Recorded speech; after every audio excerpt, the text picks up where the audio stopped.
Citoyens, citoyennes du royaume des cieux, les princes, les princesses, les élus, les appelés et les fidèles, bonjour, bonsoir.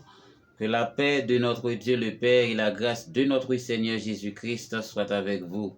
Alléluia. Louez l'Éternel car il est bon, car sa miséricorde durera toujours.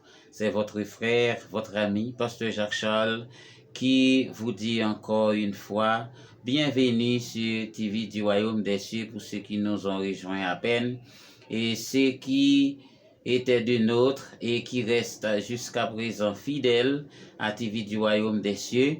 Nous vous disons merci, merci de nous supporter. Merci pour le travail de l'évangélisation que vous faites à notre côté pour le bien-être du Royaume des Cieux. Et une des choses que je n'arrête pas de mentionner, c'est que chaque fois que j'ai l'occasion d'enseigner l'évangile, d'enseigner la parole de Dieu, de prêcher, même à une seule personne, je tiens à louer le Seigneur. Parce que le prix d'une âme, ça coûte très cher. Ouais, ça coûte la vie de notre Seigneur Jésus-Christ. Donc, il ne faut pas plaisanter avec ça en ce qui concerne le rachat de la vie de l'homme. Ok? Donc, dans ce sens, dans ce cas, je vous invite aussi à faire pareil que moi en cherchant les âmes pour Jésus, pour le royaume des cieux. Parce qu'il y a beaucoup de gens qui périssent dans le monde. Ils ne connaissent pas la vérité. On nous a dit des choses et d'autres. Mais aujourd'hui, la vérité est arrivée à votre porte. Alléluia. Gloire à Jésus, gloire à Dieu. Éternel notre Seigneur, que ton nom est magnifique sur toute la terre. Ta majesté se lève au-dessus des cieux par la bouche des enfants et de ceux qui sont à la mamelle. Tu as fondé ta gloire pour confondre tes adversaires, pour imposer silence à l'ennemi et aux vindicatifs. Lorsque je considère les cieux, ouvrage de tes mains, la lune et les étoiles que tu as créées, j'ai dit, qu'est-ce que l'homme pour que tu te souviennes de lui? Et le Fils de l'homme pour que tu prennes garde à lui. Tu l'as fait de peu inférieur à toi et tu lui as donné la domination sur les œuvres de tes mains. Les brebis comme les bœufs, les animaux des champs, les oiseaux du ciel, les poissons de la mer et tous ceux qui se meuvent, tous ceux qui parcourent sur les sentiers des mers. Éternel notre Seigneur, que ton nom est magnifique sur toute la terre. Alléluia, gloire à Jésus. Merci Seigneur. Alors mes bien-aimés dans les Seigneurs, dans l'étude précédente, on a vu en quelque sorte les saisons, la loi des saisons, la loi de la semence. Donc, c'est quelque chose que le Seigneur envoie spécialement pour vous, mes frères et sœurs, vous qui me regardez maintenant. Et donc, c'est quelque chose que le Seigneur envoie pour vous, pour votre vie, pour votre bénédiction. Savez-vous quoi? Nombre de gens aillent à l'église, ils chantent, ils prient, certes, mais en outre, le problème reste. Ils ne sont pas même libérés.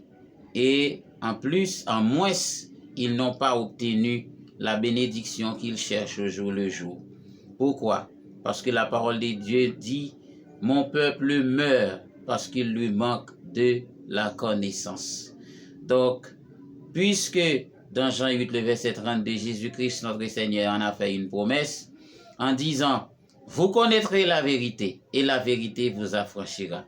Et maintenant, vous êtes en face bel et bien de la vérité venant de la part de notre Seigneur Jésus-Christ à travers le Saint-Esprit. Eh bien, mes frères et sœurs, le moment est venu pour que votre vie soit bénie en Dieu, soit bénie à tout point de vue, comme l'apôtre Paul nous a dit, comme prospère l'état de votre âme. Donc, c'est-à-dire que la bénédiction de Dieu est arrivée à votre porte maintenant. Donc, il faut savoir comment la saisir. Parce que, comme je l'ai dit avant, la bénédiction de la part de Dieu doit être saisie. Ce n'est pas quelque chose qui va se laisser tomber entre vos mains. Elle a dit comme ayant tombé du ciel, comme de la manne. Donc, il y a un effort à faire. Il faut connaître la vérité. Amen. Gloire à Jésus. Gloire à Dieu. Donc, mes frères et sœurs, mes amis dans le Seigneur, en parlant des lois de la saison, parlant des lois de la semence. Donc maintenant, c'est là que se trouve notre bénédiction. Et dans Genèse chapitre 28, on a vu Jacob qui a fait un vœu à Dieu et ensuite il lui a promis la dîme de tout ce qu'il a. Et donc ça c'est quelque chose remarquable, qui est remarquable. Dans ce cas, mes frères et sœurs, il y a toujours quelque chose à faire pour Dieu et avec Dieu. Dieu ne fonctionne pas sans nous et en dehors de nous, il ne fera rien. Il veut tout faire avec nous. Mais est-ce que nous sommes prêts pour le suivre? Est-ce que nous sommes prêts pour obéir à sa parole? Est-ce que nous sommes prêts à être fidèles à lui? Amen. Gloire à Jésus. Merci Seigneur. Alors parmi les bénédictions qu'on a mentionnées, on a parlé de la bénédiction matérielle premièrement. Vous connaissez le principe de la loi qui dit « donne et il te sera donné ».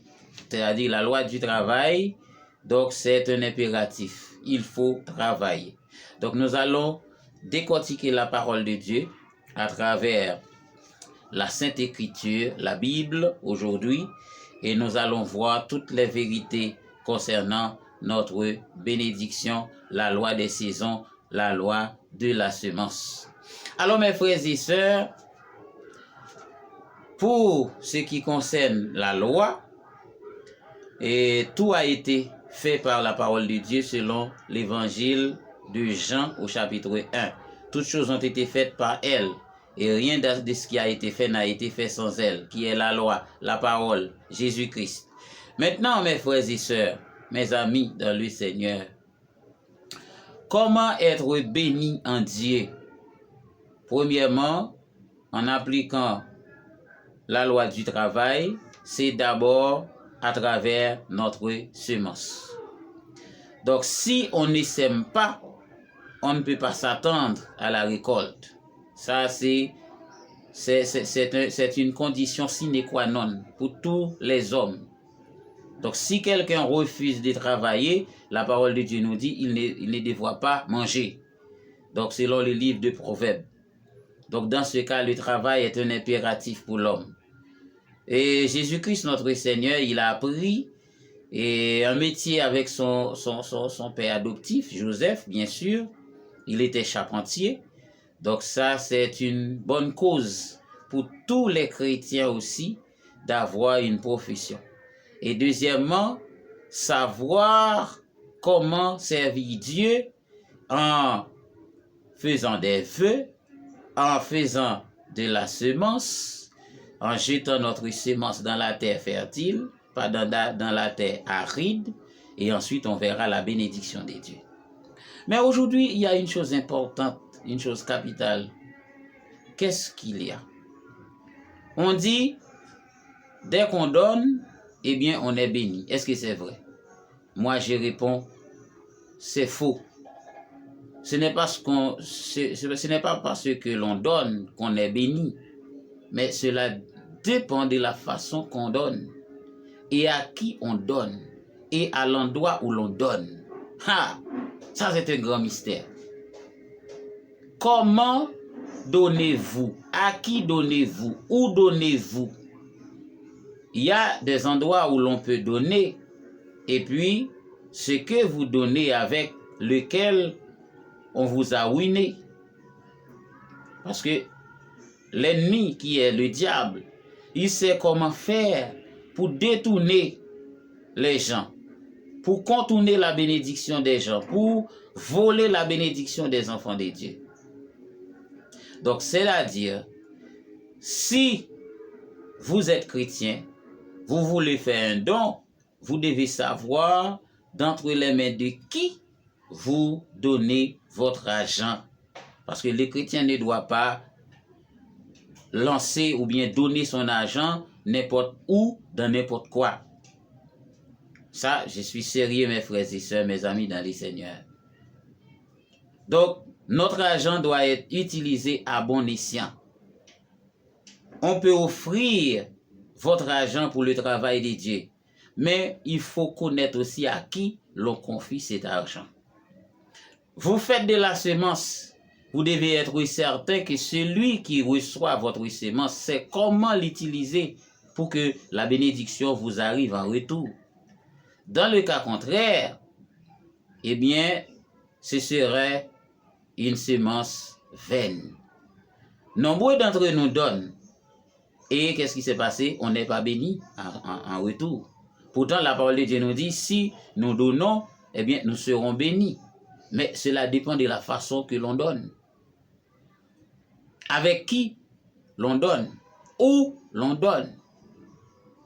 Donc, mes frères et sœurs, mes amis dans les Seigneurs, il y a des principes, il y a des lois, il y a des ordonnances à appliquer pour que l'on reçoive la bénédiction de la part de notre Seigneur. Parce que notre Dieu est un Dieu qui ne fait rien en dehors de la loi, rien en dehors de sa constitution, rien en dehors de ses ordonnances, de ses préceptes, de ses lois. Amen. Maintenant, pour la loi des semences, on a parlé premièrement de désherbage, c'est-à-dire il faut préparer les terrains. Pour préparer le terrain, parlons de la bénédiction.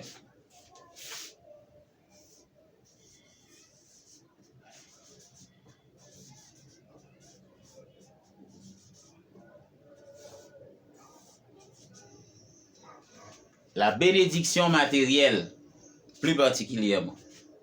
Donc, mes frères et sœurs, la bénédiction matérielle.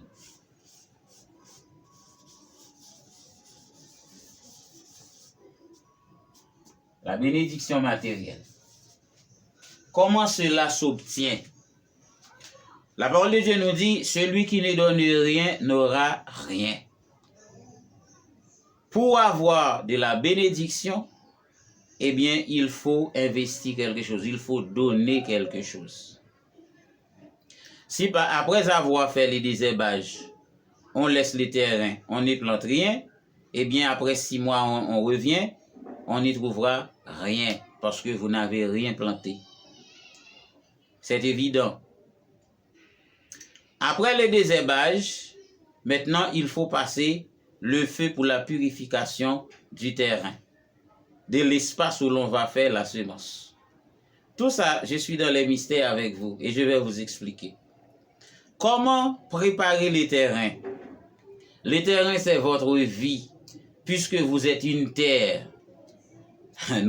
C'est pourquoi la parole de Dieu nous dit, dans Genèse chapitre 1, le verset 26, Dieu créa l'homme à son image et à sa ressemblance. Et plus loin, il a dit, il a créé l'homme avec la poussière de la terre. Il a dit, nous ne sommes que poussière. Il a dit la terre.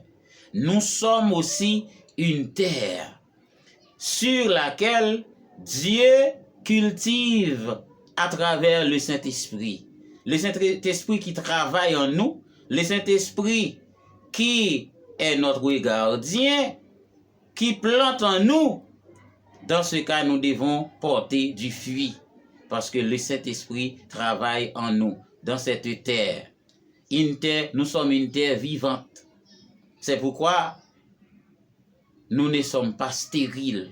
Il ne faut pas être stérile parce que nous sommes une terre précieuse, une terre fertile, comme je l'ai déjà dit, sur laquelle Dieu cultive l'amour, la bonté, la patience, la fidélité, la bénignité, la sagesse, la connaissance, l'amour, etc. Dieu cultive notre vie à travers le Saint-Esprit. Dans le nom de Jésus-Christ notre Seigneur, nous frappons à l'instant la stérilité chez tous les enfants de Dieu qui me regardent. Alléluia, gloire à Jésus. Vous devez être fertile. Vous devez porter des fruits et beaucoup de fruits, comme Jésus-Christ nous a dit dans Jean. Il dit, si vous portez beaucoup de fruits, c'est alors que vous serez appelés les fils de votre Père. Et c'est alors que vous serez mes disciples. Nous devons porter beaucoup de fruits, mes frères et sœurs. à tous les égards. Nous devons être en bonne santé. Nous devons avoir la bénédiction matérielle en quantité parce que nous sommes enfants de Dieu. Maintenant, lorsque nous parlons de désherbage, c'est-à-dire c'est votre vie. Il faut se dépouiller. C'est-à-dire abandonner d'abord le péché qui est dans notre vie. Nous devons nous purifier, nous consacrer à Dieu. Elle a dit consacrer pour la semence de Dieu. Nous devons nous consacrer à le Seigneur, notre Dieu, qui va planter à travers le Saint-Esprit les fruits de l'Esprit. Alléluia. Gloire à Jésus. Merci Seigneur. Maintenant, notre vie doit être purifiée à travers le feu. Cet été doit être purifié, tout comme lorsque nous apportons la semence dans la maison de Dieu. Nous préparons notre vie et ensuite nous purifions l'argent que nous allons offrir à Dieu. Et ça, c'est le travail du sacrificateur, c'est le travail du berger, c'est le travail du prophète, c'est le travail de l'apôtre, s'ils le connaissent bien sûr. Parce que l'argent qui est utilisé un peu partout, dans les rues, entre les mains de n'importe qui, dans la magie, dans la boîte de magie, dans les crimes, dans les assassinats, pensez-vous que vous pouvez offrir cet argent à Dieu et tout d'un coup, il l'accepte? Pas du tout. Notre Dieu est tellement saint, mes frères et sœurs, on ne peut pas l'offrir quelque chose de cette manière. Je vais venir avec des exemples assez probants. Si nous lisons dans Genèse chapitre 7, nous allons faire une remarque assez importante. Genèse chapitre 7, le verset 1 à 4. L'Éternel dit à Noé, entre dans l'arche, toi et toute ta maison, car je t'ai vu juste devant moi parmi cette génération. Tu prendras auprès de toi 7 coupes de tous les animaux purs, le mâle et sa femelle, une paire des animaux qui ne sont pas purs, le mâle et la femelle. 7 coupes aussi des oiseaux du ciel, mâle et femelle, afin de conserver leur race en vie sur la surface de la terre. Le verset 4. Car encore 7 jours, et je ferai pleuvoir sur la terre 40 jours et 40 nuits, et j'exterminerai de la face de la terre tous les êtres que j'ai faits. Il y a un temps qu'on appelle le temps fixé, le temps de Dieu. Comme j'ai déjà fait des études, beaucoup d'études sur le Saint-Esprit de Dieu, le temps de la purification pour offrir quoi que ce soit à Dieu, c'est bien sûr 7 jours.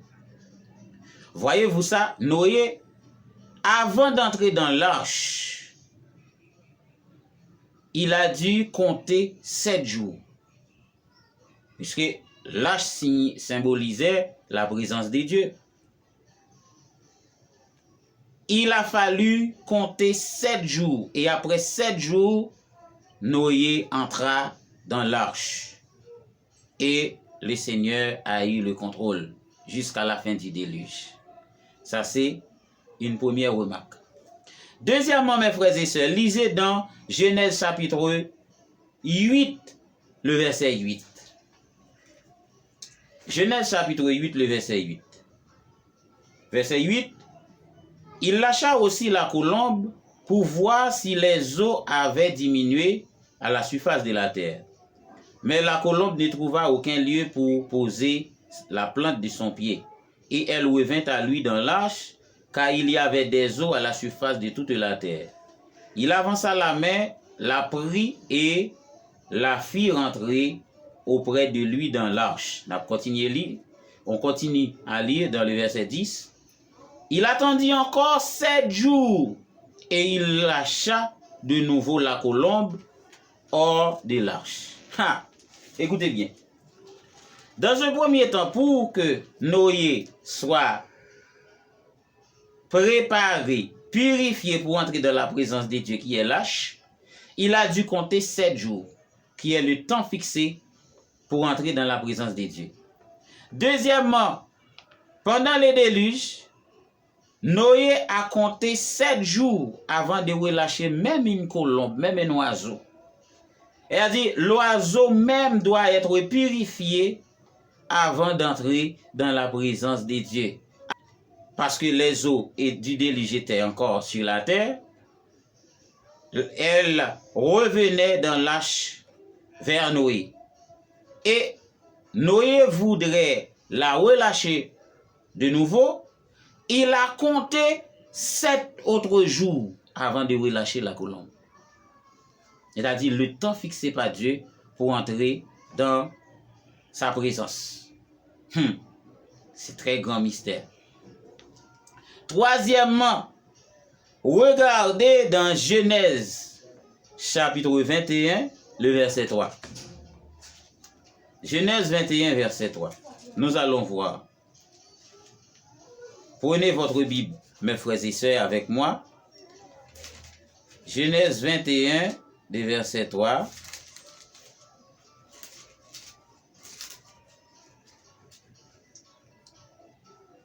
Abraham donna le nom d'Isaac au fils qui lui était né, que Sarah lui avait enfanté. Abraham circoncit son fils Isaac, âgé de 8 jours, comme Dieu lui avait ordonné. Voilà. Abraham a circoncis Isaac au 8e jour. Même un enfant, l'enfant doit être purifié. Qu'est-ce que vous allez me dire? Un enfant n'a pas commis des péchés parce qu'il vient de naître. Il était dans les seins de sa maman. L'enfant a dû être purifié pendant 7 jours et au 8e jour, on le présente à Dieu. Et c'était l'ordre que Dieu avait donné à Abraham que tous les bébés mâles soient circoncis le 8e jour. Pourquoi le 8e jour? Parce qu'il doit passer 7 jours en purification et le 8e jour, qu'il soit circoncis. De l'autre côté, mes frères et sœurs, Moïse, regardez dans Exode 24, le verset 16 a continué. Dieu a donné cet ordre à Moïse en lui disant, demandez aux enfants d'Israël de se préparer pour une rencontre dans 3 jours. Ils doivent laver leurs vêtements. C'est-à-dire, le peuple devrait se préparer, le peuple de Dieu devrait se préparer à la rencontre de Dieu par 3 jours de consécration. Et alors, mes frères et sœurs, après les 3 jours, le peuple se présenta devant la montagne de Sinaï. Il ne pouvait pas résister à cause de la présence de Dieu. La voix de Dieu était terrible. Les nuages de la montagne, les bruits de l'orage, des tonnerres, des éclairs, le peuple ne pouvait pas même supporter ça. Au contraire, il a dit à Moïse, parle à Dieu à notre place et ensuite vous nous raconterez ce que l'Éternel a dit et nous serons prêts à observer les commandements. Mais quant à nous, nous ne pouvons pas auditionner la voix de l'Éternel qui est si terrible. Parce que Moïse parla à Dieu et Dieu lui a répondu en fracas sur la montagne, dans les nuages, dans les éclairs, dans les tonnerres. Et le peuple ne pouvait pas supporter. Alors voyez-vous ça? On ne peut pas se présenter devant Dieu de cette manière. Notre Dieu est tellement saint, il est 7 fois saint. Parce qu'il est cet esprit. Et c'est pourquoi le peuple est renvoyé. Maintenant Moïse est monté sur la montagne. Pensez-vous que Moïse était rentré justement devant Dieu? Non. Même Moïse ne pouvait pas rentrer dans la sainteté de Dieu sur la montagne de Sinaï. Il a dû passer 7 jours dans un nuage épais. Ça s'appelle les 7 baptêmes de la grâce. Il a dû baptiser 7 fois de la grâce de Dieu avant d'être éligible pour entrer dans le Saint des Saints, c'est-à-dire dans la sainteté de Dieu, c'est-à-dire pour entrer dans la présence de la divinité, pour entrer dans la présence de Dieu. Amen. Gloire à Jésus, gloire à Dieu. Il faut lire. Exode 24, le verset 16. Exode 24, le verset 16. Dans Exode 24, le verset 16, la gloire de l'Éternel reposa sur la montagne de Sinaï, et la nuée le couvrit pendant 6 jours. Le 7e jour, l'Éternel appela Moïse du milieu de la nuée. Amen. Moïse ne pouvait pas se présenter devant Dieu n'importe comment. Il a dû être baptisé 7 fois de la grâce de Dieu avant d'entrer dans la sainteté de Dieu. Vous comprenez ça, mes frères et sœurs? Alors, vous ramassez de l'argent quelque part dans toutes les boîtes de nuit. L'argent passe, voyez, dans la maison des sorciers. Alors, on peut offrir ça justement à l'Éternel et il accepte? Non. Il faut que l'argent soit purifié pendant 7 jours. Et après, on l'offre à Dieu. Ça, c'est un grand mystère. Ça, c'est pour les leaders aussi. Parfois, les fidèles donnent. Ils ne sont pas bénis parce que ceux qui les enseignent ne savent pas comment présenter leur offrande devant le Saint des Saints. Ils ne savent pas comment présenter leurs offrandes devant le Saint des Saints, le Dieu Tout-Puissant. Parce que Dieu n'acceptera pas n'importe quoi. Et ce qu'on lui offre aussi, c'est avec beaucoup de respect. Pour ceux qui manquent de respect en offrant n'importe quoi à l'offrande, n'importe quoi à l'église, n'importe quoi à Dieu, ça c'est une semence vaine qui ne sera pas agréée. Parce que vous avez manqué de respect pour le Seigneur. Amen. Gloire à Jésus, gloire à Dieu. Regardez-moi ça. Dans Lévitique chapitre 26, 27, 22, chapitre 22, le verset 26 et 27. L'Éternel dit à Moïse, l'Éternel parle à Moïse et dit, lorsque le peuple veut m'offrir un animal, un sacrifice, que ce soit un veau, une chèvre, ou un bélier, on doit les laisser pendant 7 jours avec sa maman. C'est-à-dire, si on va offrir un animal, un chevreau à Dieu, le chevreau doit passer 7 jours avec sa maman. On compte à partir de 7 jours avant de l'offrir en sacrifice. C'est-à-dire, tout ce qu'on va devoir offrir à Dieu, ce doit être quelque chose purifié. Il faut qu'il soit purifié. Parce que Dieu n'acceptera pas n'importe quoi et n'importe quoi ne peut pas se présenter devant le Saint des Saints, le Tout-Puissant. Alléluia, gloire à Jésus, merci Seigneur. C'est une vérité incontournable. Donc dans ce cas, l'argent que vous faites de la semence doit être purifié pendant combien de fois? Pendant 7 jours. Pendant combien de jours? Pendant 7 jours. Et après 7 jours, eh bien, ce sera purifié au 8e jour, on le présente à Dieu. Je vous dis, en vérité,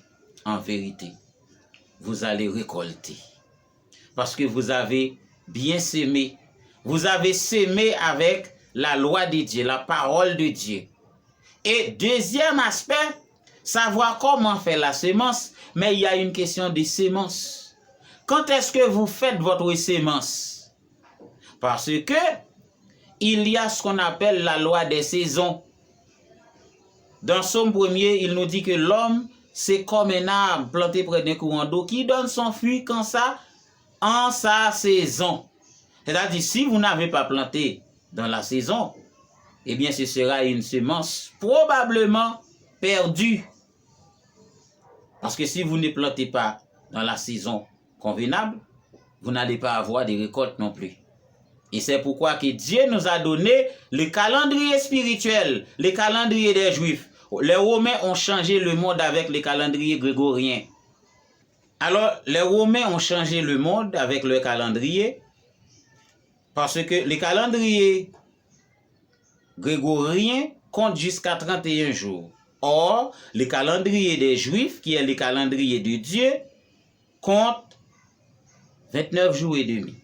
Hein? Le calendrier des Juifs est élaboré par Dieu en rapport avec la lune. Mais pourtant, pour les Romains, c'est sur le soleil. C'est un grand mystère. Mais qu'est-ce que vous dites? Pourquoi est-ce qu'on compte le mois de janvier comme le premier mois de l'année? Est-ce vrai? Si c'est le mois de janvier qui est le premier mois de l'année, pourquoi est-ce que la première saison commence le 21 mars, qui est le printemps? C'est-à-dire, à partir du 21 mars qui arrive, on va commencer avec la première saison qui est le printemps. Pourquoi le mois de janvier est le premier mois de l'année? Pourtant, c'est le mois de mars, le 21 mars, que la saison commence. Alors, le premier mois de l'année devrait commencer dans la première saison de l'année. C'est-à-dire, le premier jour de l'année devrait être le 21 mars, puisque c'est le 21 mars que la première saison commence. Alors, vous voyez la défaillance, la décadence qu'il y a. Pendant ce temps, ils savent comment utiliser les calendriers des Juifs pour régler leurs affaires. Et quant à nous, ils nous ont plongés dans la confusion avec le calendrier grégorien. Ça, c'est une vérité absolue que vous devez connaître aujourd'hui pour votre bien-être. Alors, vous allez comprendre que la lune, c'est le régulateur du temps chronos.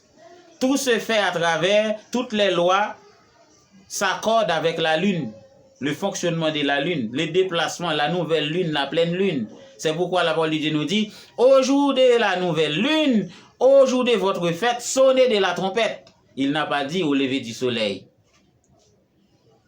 Sonnez de la trompette à la nouvelle lune et au jour de votre fête.